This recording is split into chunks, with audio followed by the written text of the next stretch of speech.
Hey, welcome back. It's Jennifer here. And I hope you enjoyed the first session as much as I did. I know it was a lot of content and it was a lot to sink in, but I hope you also had some time to converse with peers or jot down some notes so that you can ask some questions later. Now, in this session, we're going to finish up the part on how to start math workshop in your classroom with success and also do a couple of little activities while we're at it. So are you ready? Let's go. I'm going to jump over and do some screen share with you. And I am going to go back and forth a few times. So I hope that you are okay with that. Here we go.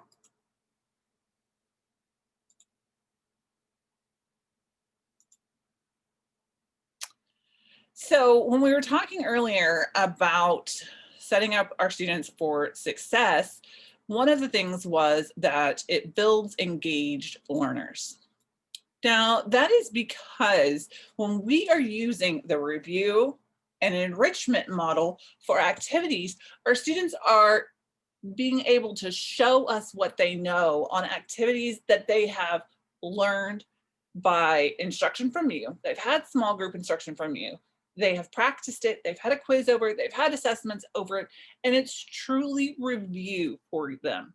They are filling in those gaps of their foundation. Think about it as a pyramid where, over time, sand erodes and it rolls away. Well, in this math workshop model, you're like putting cement or putty into those little holes to help them build their knowledge. So that when we work with students and we let them show us what they know, we empower them as learners. And that's a really big important part of math workshop, is that we are empowering our students to show us what they know. This math workshop model, because your students are so engaged in the activity that they are doing, it allows you as a teacher to focus your time on your small group instruction lessons and meeting the needs of those learners that are at your table at that time. Therefore, going in deeper on instruction with them as well. So I'm going to do an activity real quick. The first activity we're going to do is called rolling multiples.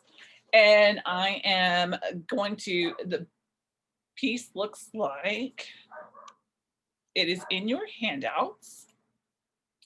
The board looks like this, and you will need a D10, a D12, or two standard die. I have a D10 here. And when I'm using a D10 for this activity, I tell my students if they roll a 0, that means 10.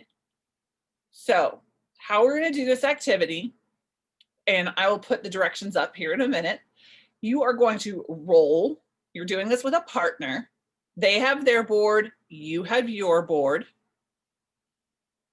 You can either use one die and share it, or during COVID right now, you can provide students with their own independent dies. And I'll show more about that here in a moment. Dice, sorry. You roll yours. So I rolled a 0. A 0 is a 10. So in this first column, I'm going to put the number I rolled and put 10. So then 10 times 2 is 20, 30, 40, 50, 60, 70, 80, 90, 100, 110, 120. And then for my points for this round, or my score for this round, I go wherever the star is, so 70, and I write that as my score for the round. And then at the end, I will total up my score. The partner with the highest score wins. This is one of those activities that I would put in Fact Fluency Center, because I am rolling multiples of numbers and practicing multiplication facts. So I'm going to go ahead and share the screen, and you can look at the directions and pause while you're playing the game. So if you have any questions, you can go there.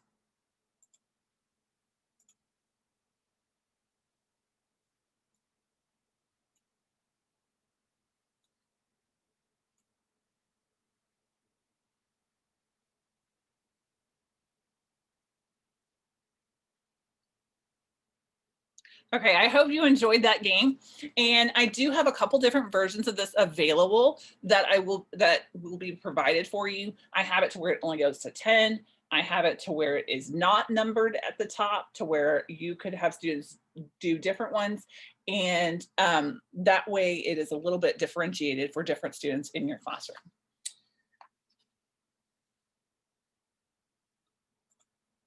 Remember, if you have any questions, make sure you're writing those down, and we will go over them at the end. I know it's not the most beneficial way, but it is the best way for us to do this virtually. Now, the next thing, setting your students up for success, is that spiraled learning atmosphere. When students are working on tasks that they are at or near mastery on, this will help your students build confidence and buy in to the activities that they're doing. Think about it. If I just presented you with an activity that you had no clue on how to do, you're going to get frustrated, you're going to give up, you're going to act out, you're just going to push it all off. But if I present you with an activity that you have an understanding on, you feel like almost an expert in this, and that you could teach it to someone else, you're going to do really well. You're going to want to show what you know. And providing activities where students can show what they know is something that is really important. And that's going to be what helps with the buy-in in your classroom. That being said, let's do another little activity. The next one is something that is very versatile. It is called a start to finish puzzle. And I'm going to show you mine here. So I'm going to stop screen sharing. I have this in one of these handy dandy mesh bags. These are from Amazon. I will provide y'all with a link to all my recommendations at the end. I love these bags. They're virtually tear-proof. I cannot tear them. I have not tried cutting them, but they are virtually tear-proof. And the best thing is they're see-through. They come in packs of 10, 12, 20, 50, however many you want, and they come in different sizes. This just happens to be the size that I use for activities. And it holds all the pieces, and it's got a good zipper. It's not a bad zipper. It's a really good zipper. And these can be easily tossed into your storage unit of choice, and you can easily label them. I would actually suggest trying to label it on the inside. It'll make it a little bit harder to read, but if you can label it on the inside, that's great. But there is a little bit of texture on the outside, still would be okay to label it. So you have a rational numbers on a number line game board like this. And then you have the pieces. First, you will need to cut the pieces apart on the dashed lines only, so straight across. Do not cut the numbers apart from the questions. So the first thing you will do is you will find the one that says start, and you will place that on your starting point. So you're going to start here. You're going to have this question. The question is, what integer does the dot on the number line represent? And so students would look at that and they would realize that it represents 21. And they would find that piece with the answer and put it as the next. And then there's their next question. I love activities like this because they are self-checking and they're very easy for a student to do, because they know that if the pieces aren't working out for some reason, then something is wrong. It is very easy for them to find their area of mistake. And there's a start and a finish. Students love activities that have a clear start and finish. This would definitely be one of those activities that I would probably put as a secondary activity in my math workshop, or I would do 2 of them. Now, some extra little tips and tricks on these. For these, some ways that you can do this to cut down on copies is you could do 1 on each side, and that way they're doing 2. Or you could copy this on cardstock, laminate it, and then laminate these, and then they'd be Velcroed where they go. That way, you only have to have enough copies for the number of students in your largest group. I personally love laminating things. One, it makes things sturdy and allows them to last for years and years. And the little Velcro dots are fun to use. That actually is my tub of Velcro dots right back there. And I always have students who like to help, especially students in National Honor Society, National Junior Honor Society, or high school students from National Honor Society that need service hours. And those are things that I can easily give them to help me do in class. This activity also comes with an answer sheet that you can or provide in your bag, but you don't have to provide it in your bag. Something that I do in my classroom while my students are working sometimes is I will hang these up around the room, the answer key, and I will place it under a piece of paper like this. I will tape the paper at the top, and that way when they're ready to check and I can see that their board, or they can show that their board is complete, they can go lift it up and make sure their answers are complete. Students love that instant gratification of being able to see if their answers are correct or not. So let me screen share the instructions with you and give you some time to go through and do this one.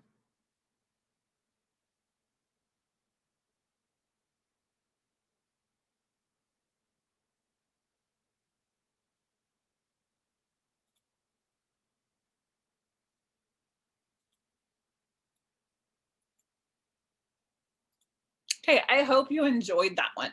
And now I want to talk to you about the last little component of being successful. And to me, it is one of the most important components for setting up successful math workshop.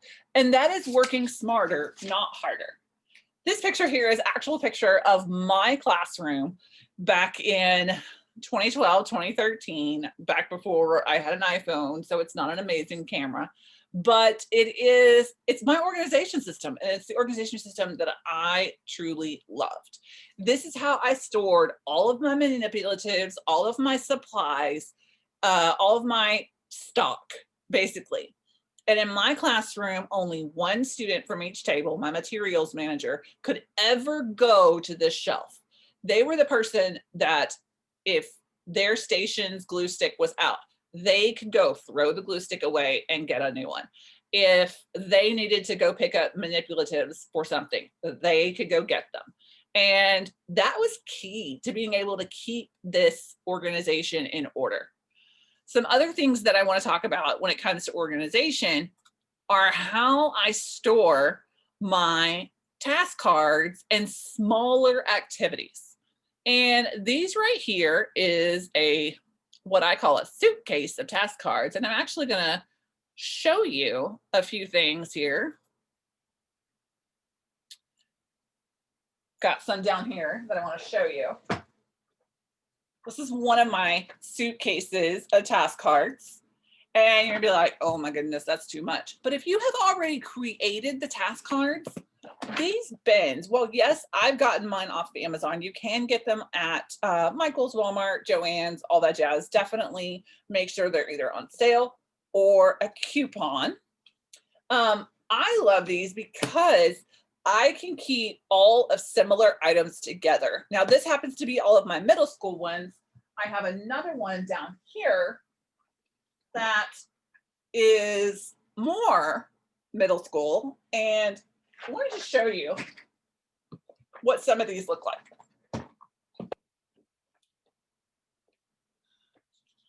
I'm trying to pull one. So here's one right here. Actually, do this one.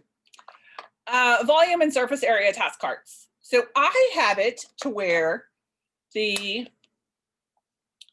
task cards are in here. Actually, this is a more updated one. I have the cover of all of my task cards created, and if you can see in that corner, they've got little mini Velcro dots, and that way they're in there. And then inside is the I can statement so students know what they're doing, followed by all of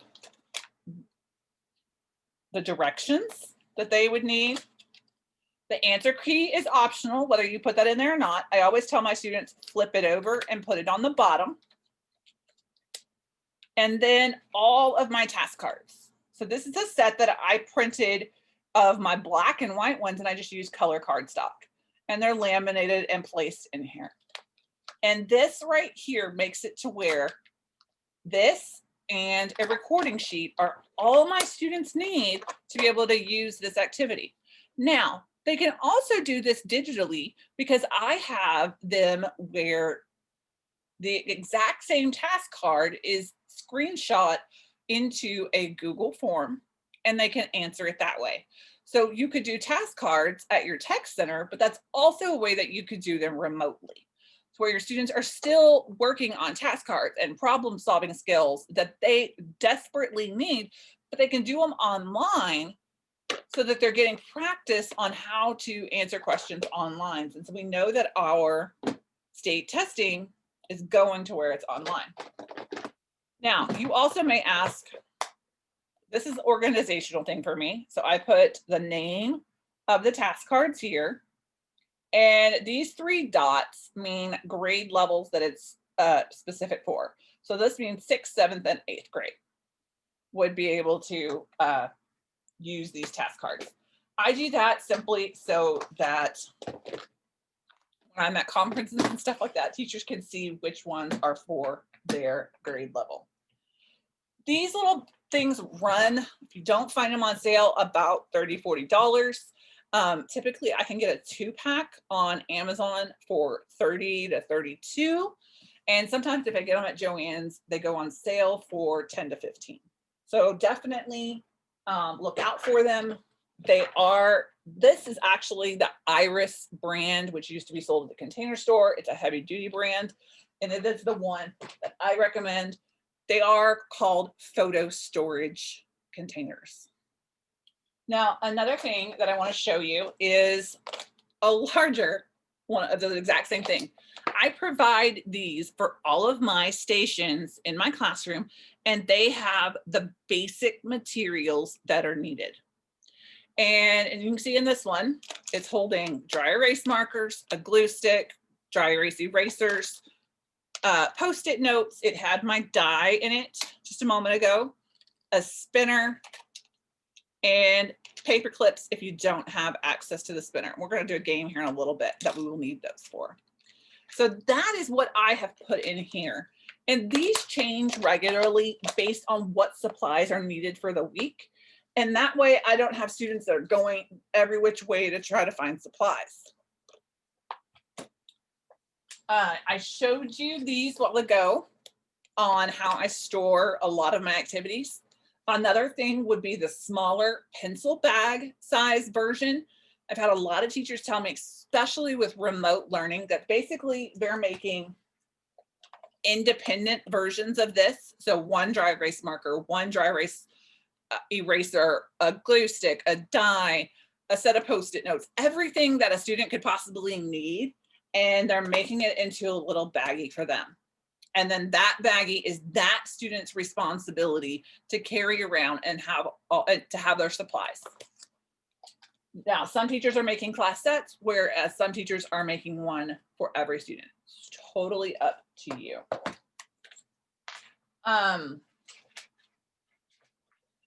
Wanted to show you a couple little organizational things, and I thought I had them right here.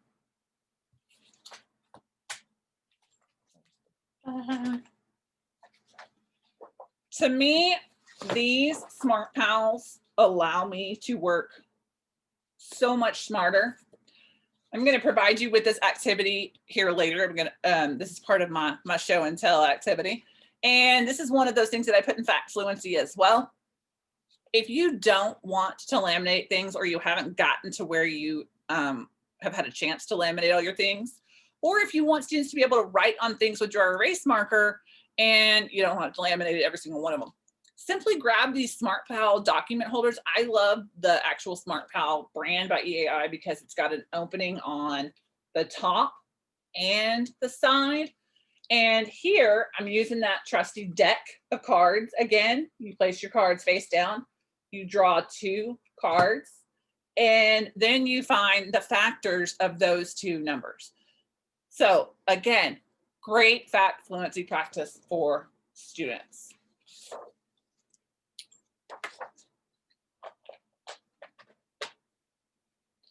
So whereas those are ways that I have stored things, I'm going to show you a couple of other of my friends' ways that they store things in their classroom.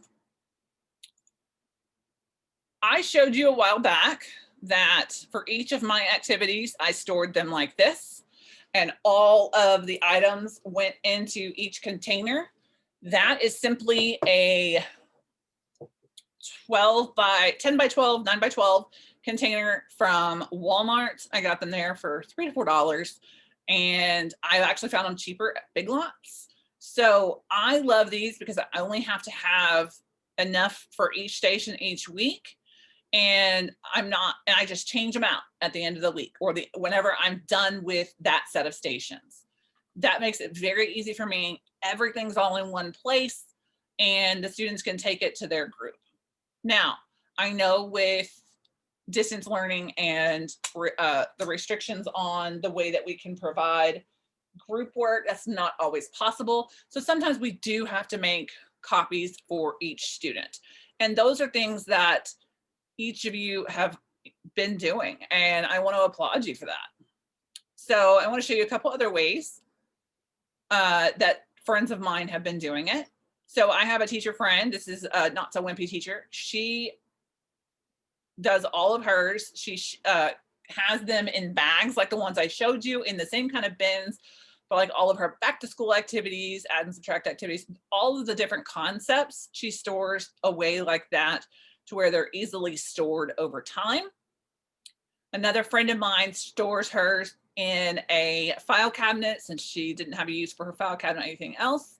And basically she has a blank copy of everything and then any pre-laminated items just stuck in each folder, already ready to pull out and copy as needed.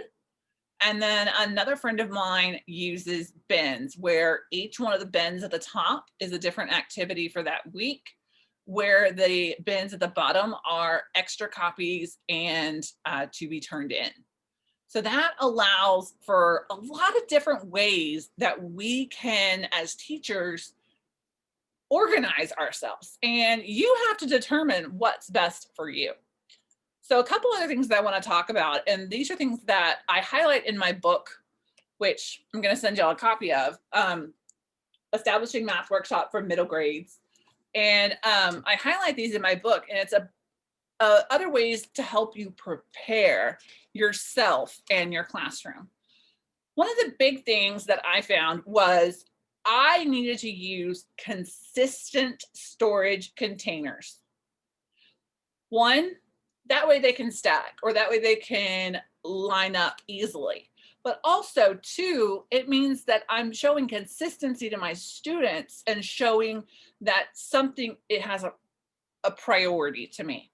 When I am hodgepodging things, which I did in the early days, I hodgepodged like crazy. Oh, that bin's free, I'll take it. That bin's free, I'll take it. And then it was a cluster.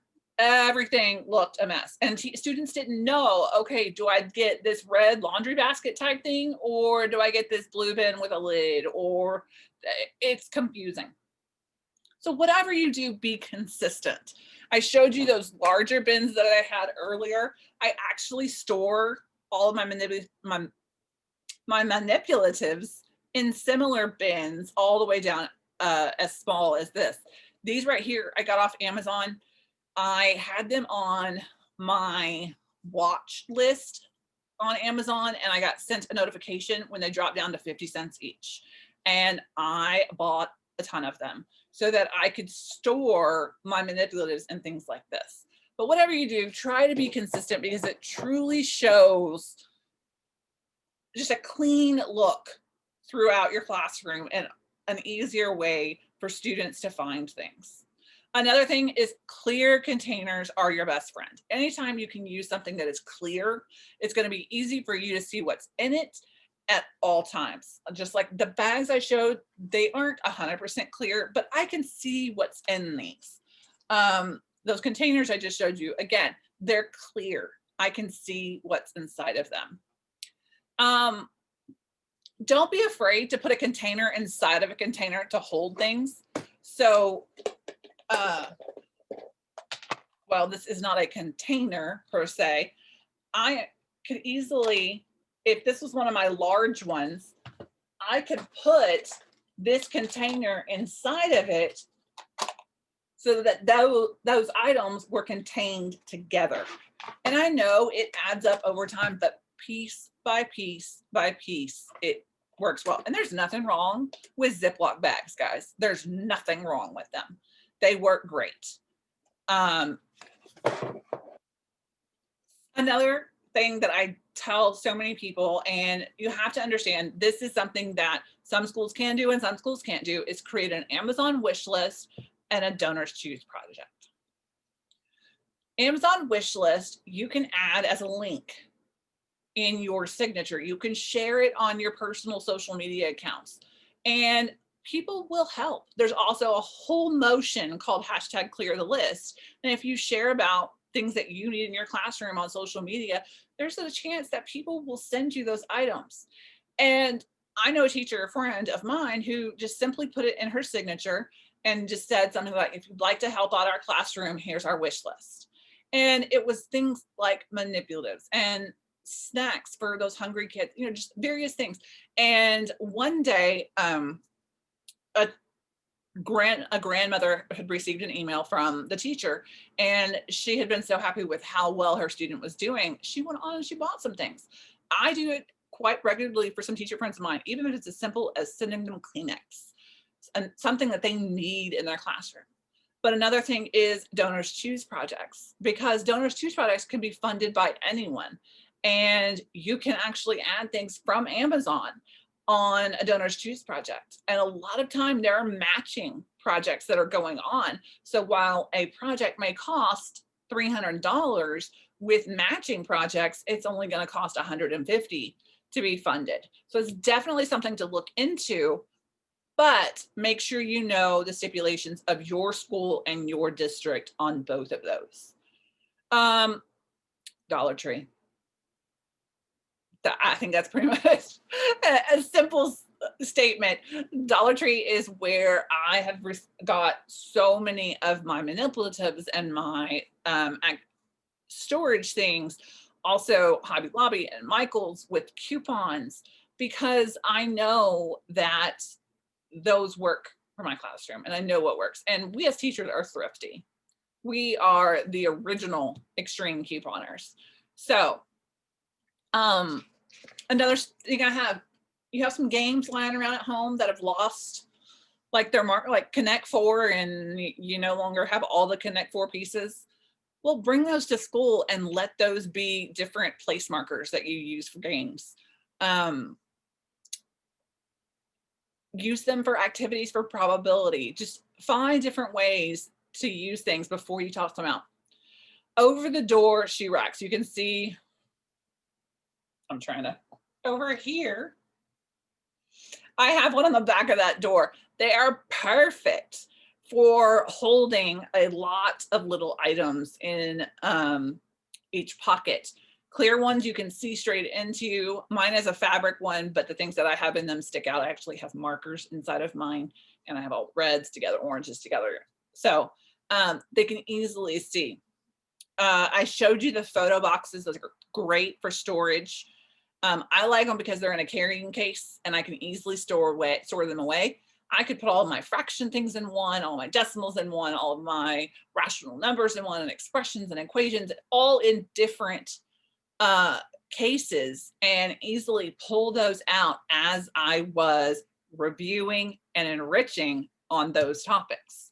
And that way, if I have activities, I can easily, okay, here's first activity, second activity, or here's first activity, second activity. And it's just so, it's easy.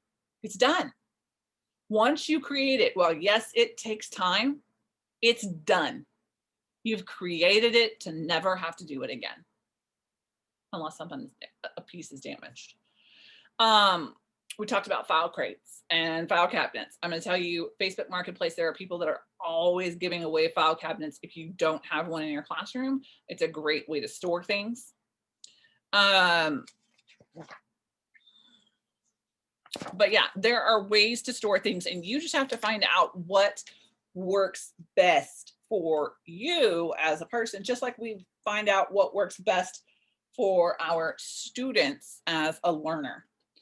I'm going to talk real quick about having your materials organized at your teacher table. When I was at my teacher table for guided math, my students came with nothing. Nothing. I wanted their body to the table as fast as possible. I provided them a pencil. I provided them a highlighter. I provided them an eraser. I provided them whatever they needed to do, whatever we were doing at the table, because then I wasn't having to worry about sharpening pencils, getting a new eraser, taking time to find a pencil, any of that. I provided everything. I had a little rolling cart. It had all the supplies I needed, and it was just all there for them. Now, that's a lot to say that I was providing those materials, but hear me out.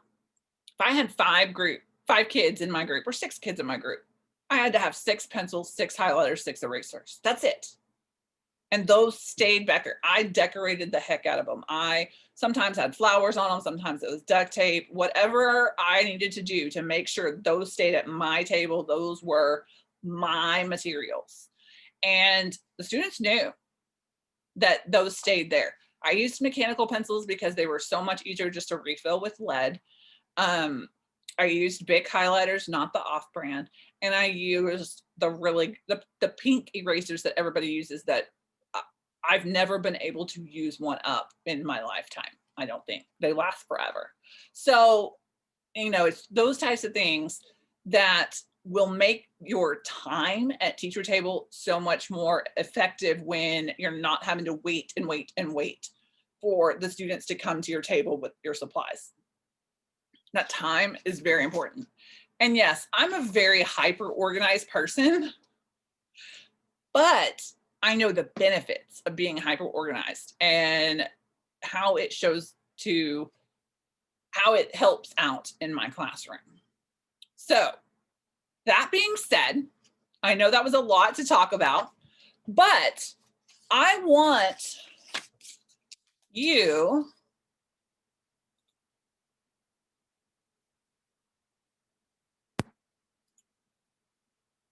to think really quickly before we take a break, and you get to take a chance to go on a break.